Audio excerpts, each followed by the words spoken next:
Ayun oh.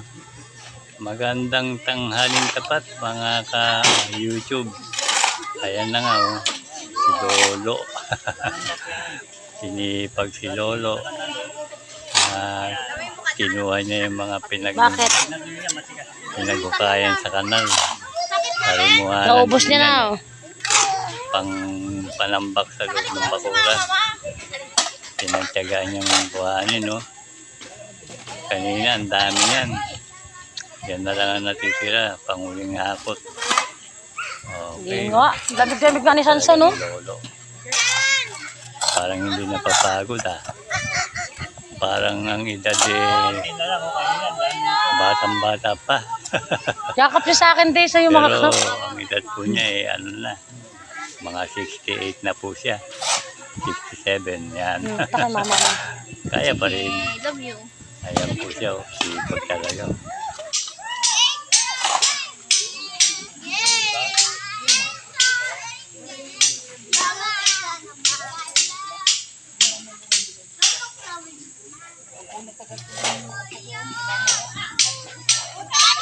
At ayun nga po. Tayo! Na.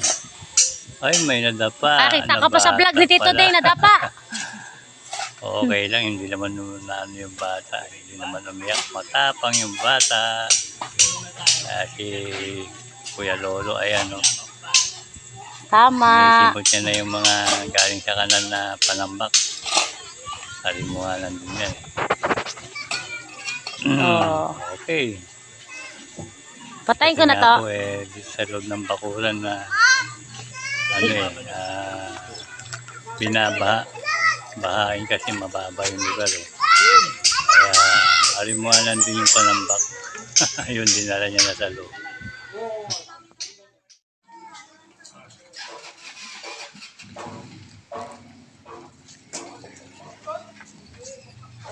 Yan, pinakauling hakot na nga po yan.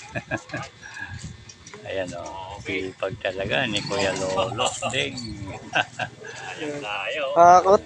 Kayang-kaya pa kahit na medyo may edad na.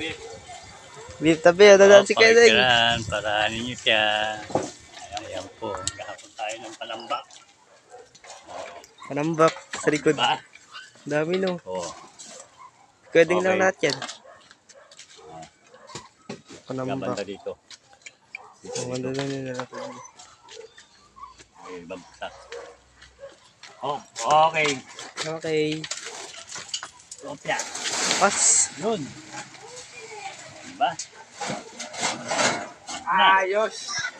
Okay, thank you for watching.